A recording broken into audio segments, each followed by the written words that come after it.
Hi there. Just had an experience where somebody verbally accosted me.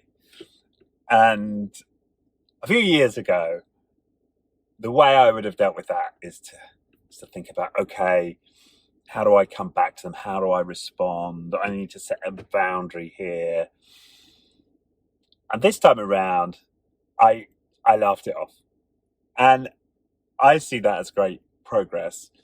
And right now, I'm at the place where my goal is to become untriggerable.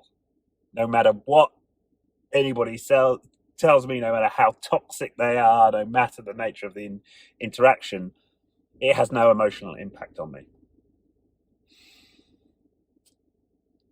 And the way I look at this is that our ability to have other people stay within boundaries that I set for myself is limited. I don't think it's true to say you can't control other people. I think you can to some extent, and it's limited. However, my capacity for emotional growth, my capacity for spiritual growth is infinite. There's no cap on that. And so my mission in life now, my orientation is, how can I become totally untriggerable? How can I get to a place where no matter what anybody says to me, no matter how toxic somebody might be, I just roll with it. It's water off a duck's back. And I believe that's possible, to become untriggerable.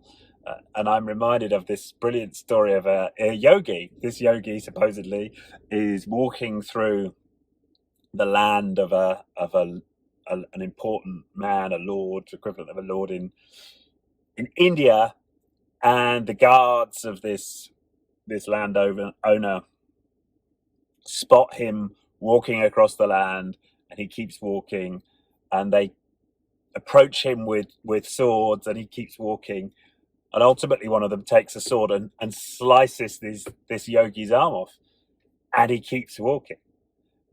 And the guards are so in awe of this yogi, who is seemingly completely unaffected by having had his arm just chopped off, that they revere him as obviously a supremely spiritual being.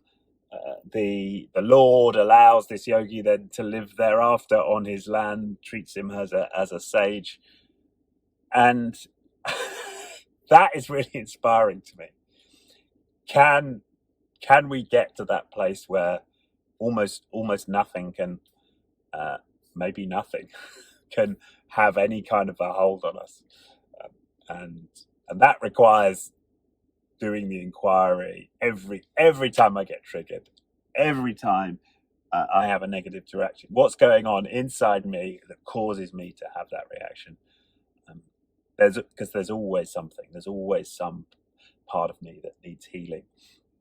If I've become offended by something, if I've become hurt by something, and so that's now how I see my development. I'm much less focused on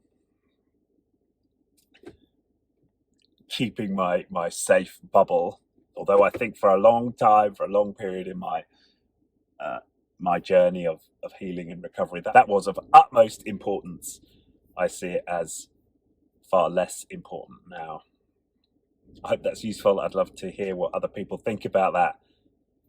Do leave your comments below.